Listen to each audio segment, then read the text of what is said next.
Meu nome é Anderson e hoje nós estamos falando de história. O assunto de hoje é sobre Uruçumirim. Você já ouviu falar? A Batalha de Uruçumirim, que aconteceu ali em 1567, estava em disputa ali riquezas na Baía de Guanabara. Nesse choque ou nesse encontro impetuoso que teve ali, ele eliminou a presença francesa e o predomínio dos nativos tamoios do Rio de Janeiro, moldando a cidade como um estratégico posto avançado para a defesa colonial. Embora tenha sido oficialmente fundada em 1º de março de 1565 por Estácio de Sá, a cidade do Rio de Janeiro só teria domínio português consolidado 2 anos depois, com a expulsão definitiva dos franceses, que por mais de uma década assediaram ali aquela região. A data que se deu o confronto final foi dia 20 de janeiro de 1567. Não poderia ser uma data mais simbólica, para os defensores do território, porque tratava-se do dia consagrado a São Sebastião, o mártir católico eternamente associado à cidade.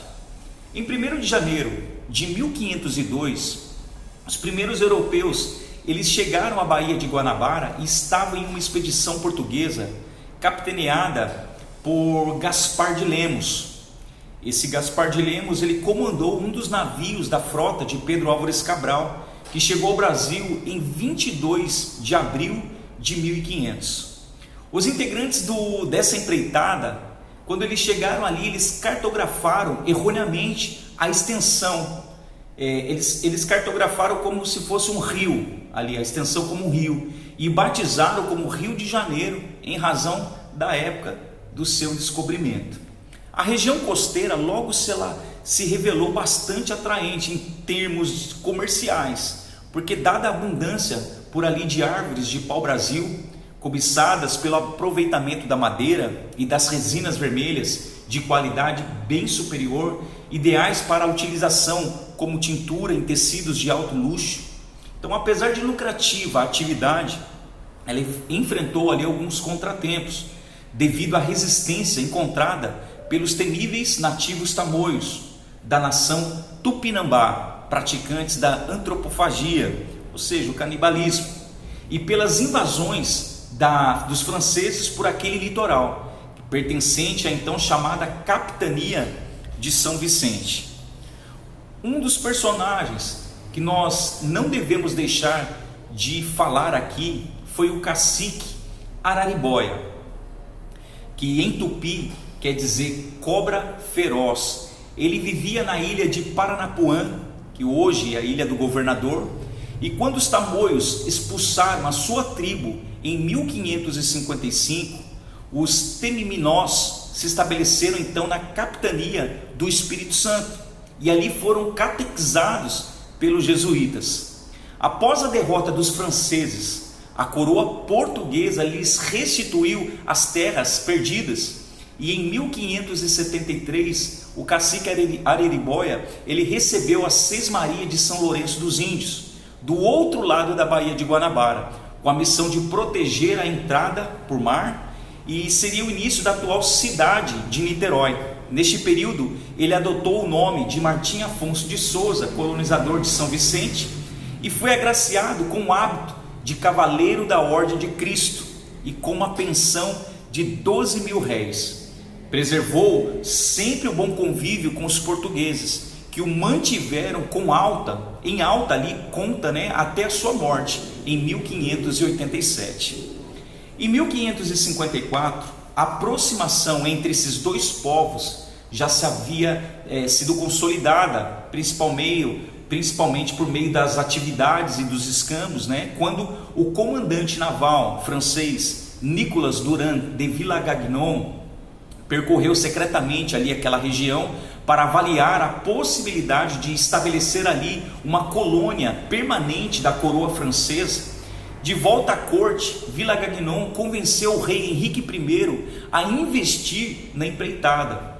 Em 10 de novembro de 1555, com uma nova expedição, ele desembarcou lá na ilha de Serigipe, denominada pelos indígenas, e como Ilha das Palmeiras pelos conquistadores portugueses, onde ele foi auxiliado pelos indígenas. Ele ergueu o forte, batizado de Forte Coligny, em honra ao principal ministro francês da época, Huguenote, seguidor do protestantismo, assim como parte da tripulação. A instalação da chamada França Antártica foi menos tranquila do que se anunciava. Os tamoios logo se cansaram dos presentes oferecidos pelos franceses, em troca de trabalho pesado. Ao mesmo tempo, o católico Villagagnon reprovava o canibalismo praticado pelos nativos e tentou reprimir as relações dos seus colonos com as indígenas, o que resultou em rebeliões e a fuga de parte de seus comandados para as aldeias do litoral. A chegada de protestantes calvinistas como reforços adicionou a sua gestão ali o problema das divergências religiosas. Apesar das dificuldades, o líder francês conseguiu expandir a colônia francesa para a região do atual bairro do Flamengo. E em 1559, porém, acabou por retornar ao seu país, deixando o comando da colônia ao cargo do seu sobrinho, Bois de Leconte. Ali, ao tomar conhecimento da fragilidade do Forte Coligny, no começo do ano seguinte, o então governador-geral do Brasil, Mendes Sá, deixou a cidade de Salvador à frente de uma frota para assaltar a posição dos invasores na Baía de Guanabara. Entre 15 e 17 de março, seus bombardeios arrasaram o forte francês, fazendo com que os defensores remanescentes batessem retirada e se dispersassem pelo continente. Com auxílio dos tamoios e sob a proteção do cacique Aimberê, eles continuaram as suas atividades de comércio em terra firme, no contorno do chamado Entrincheiramento Uruçumirim, grupo de aldeias cercados por forte paliçada, aquelas barreiras defensivas formadas por estacas fincadas na terra, onde atualmente existe o Outeiro da Glória. Com a partida de Mendes Sá e suas forças, o projeto da França Antártica prosseguiu. Aimberê havia passado longo tempo como escravo dos portugueses na construção de um engenho, quando ele empreendeu uma fuga espetacular com outros companheiros, iniciando uma rebelião contra os colonizadores portugueses, que também havia aprisionado a sua companheira Iguaçu. Seguindo de aldeia em aldeia, inclusive as de Buianazes e dos Carijós, anteriormente seus inimigos, ele propôs a formação de uma confederação das tribos.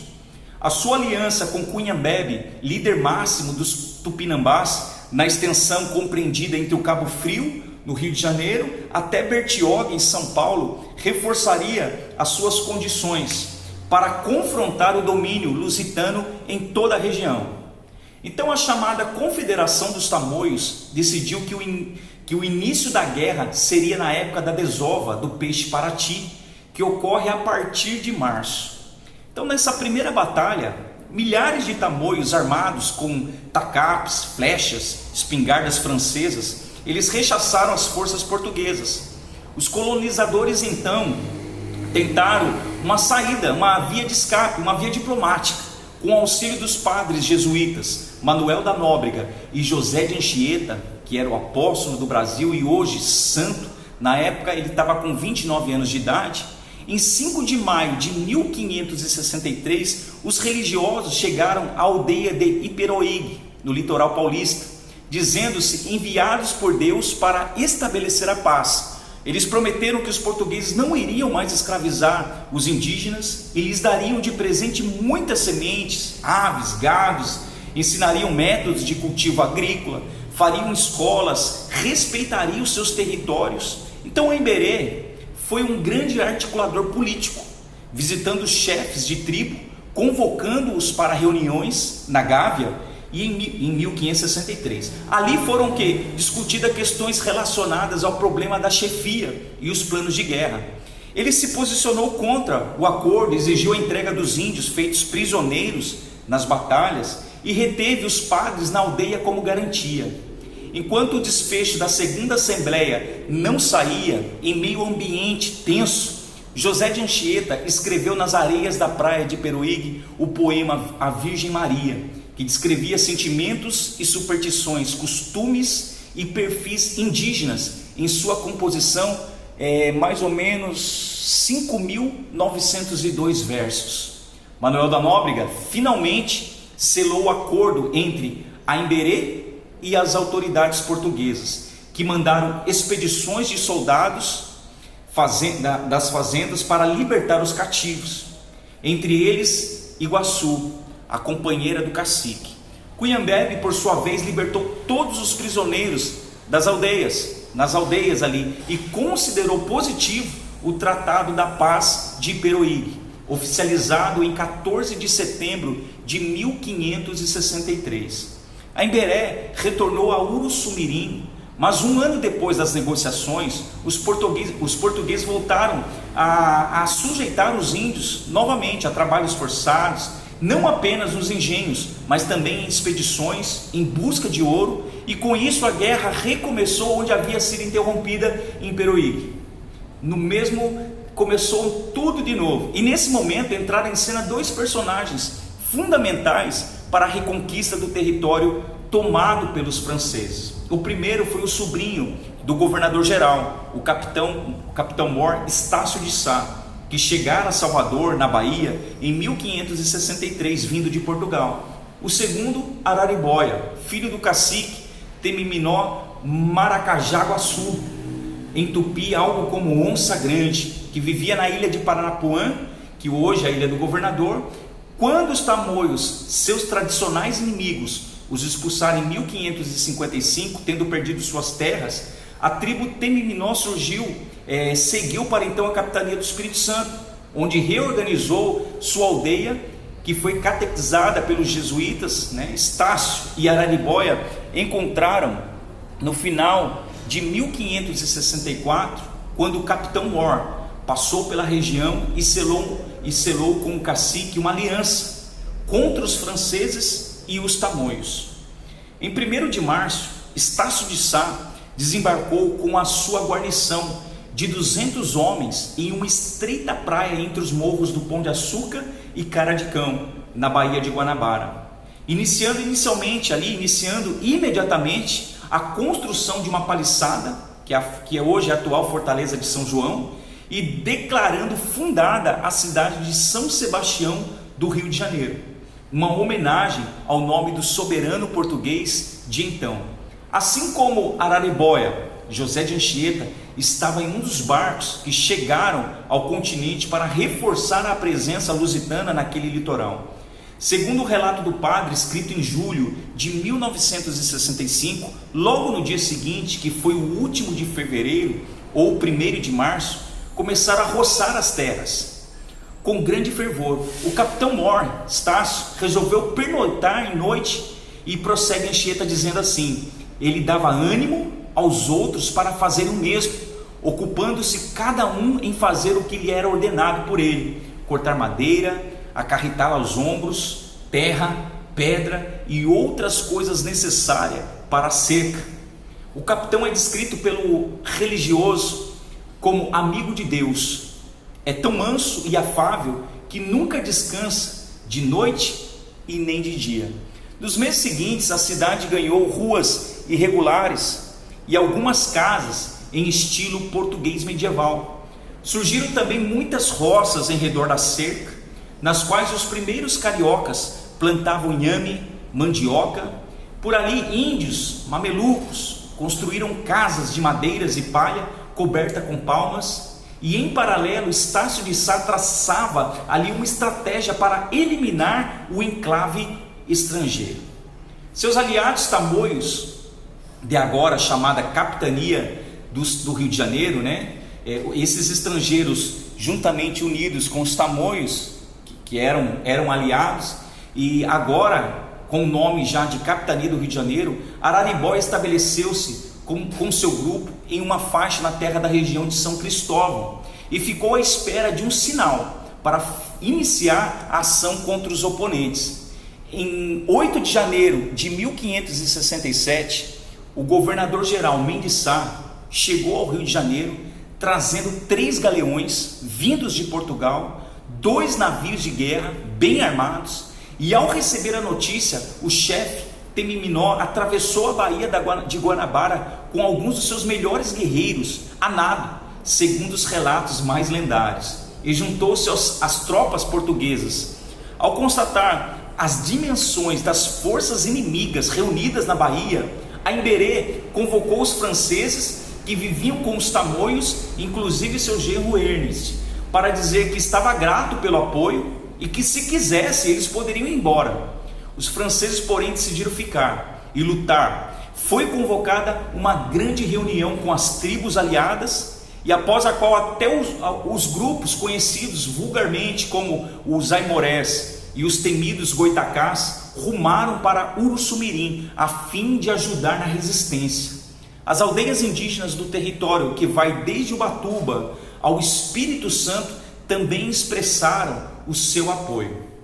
Então, no dia 18 de janeiro, 420 combatentes entre portugueses, índios, temiminós investiram sobre Uruçumirim, galgando penhascos. Araribóia foi o primeiro a entrar na fortaleza do inimigo. Ele empunhava uma tocha com a qual explodiu o paiol de pólvora Tupinambá e abriu caminho para o ataque. Durante a luta, uma flecha envenenada atingiu o olho de Estácio de Sá.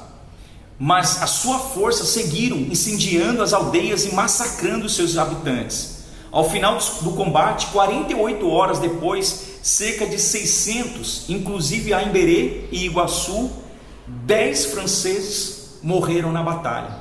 10 foram enforcados e o restante debandou, principalmente para a região de Cabo Frio. No dia seguinte, os portugueses, liderados por Mendes Sá, atacaram o entrincheiramento de Paranapuã, Paliçada Tamoia, na atual Ilha do Governador. O combate resultou na escravização de quase 1000 nativos e na consolidação do domínio português no Rio de Janeiro. Estácio de Sá morreria em 20 de fevereiro de 1567, um mês após de ter sido flechado em Uruçumirim, provavelmente de infecção generalizada provocada pelo ferimento. Ele tinha apenas 46 anos de idade e foi assistido em seus últimos momentos pelo padre Anchieta. Após a morte do sobrinho, Mendes Sá assumiu o governo da capitania do Rio de Janeiro, sendo sucedido pelo irmão de Estácio, Salvador Correia de Sá. A partir daí teve então início o que se poderia chamar de dinastia carioca dos Correias de Sá, que governaram por quase um século. Um episódio relatado por Frei Vicente do Salvador dá a medida da altivez do cacique Araribóia durante a cerimônia de boas-vindas a um novo administrador do Rio de Janeiro chamado Antônio Salema. Em 1575, o líder Temiminó teria cometido uma descortesia com o representante do rei. Ao sentar-se diante dele com as pernas cruzadas, o ato foi imediatamente repreendido pelo governante nomeado, mas em vez de penitenciar, o índio decidiu confrontar a autoridade. Ele disse assim, abre aspas, se tu soubesses quão cansadas eu tenho as pernas das guerras em que servi o rei, não estranharias dar-lhes agora este pequeno descanso. Mas já que achas pouco cortês, eu vou para a minha aldeia, onde não curamos desses pontos, e não retornarei mais à tua corte. Araribóia, claro, ele não cumpriu essa ameaça. O município de Niterói ganhou um monumento ao cacique em 1973, na comemoração do 4º centenário da cidade, a única do Brasil fundada por um índio. A estátua do corpo inteiro está localizada ali na Praça Araribóia, em frente à Rua da Conceição, voltada para a Estação das Barcas, e substituiu o busto de bronze de Temiminó, que ficava no mesmo local ali. Com a expressão do rosto fechado e braços cruzados, a imagem transmite a sensação de permanente posição de vigilância para proteger a cidade de invasores vindo do mar e do outro lado da Baía de Guanabara. Essa história sobre a Batalha de Uruçumirim, que você possa aprender um pouco mais, e logo estaremos postando mais vídeos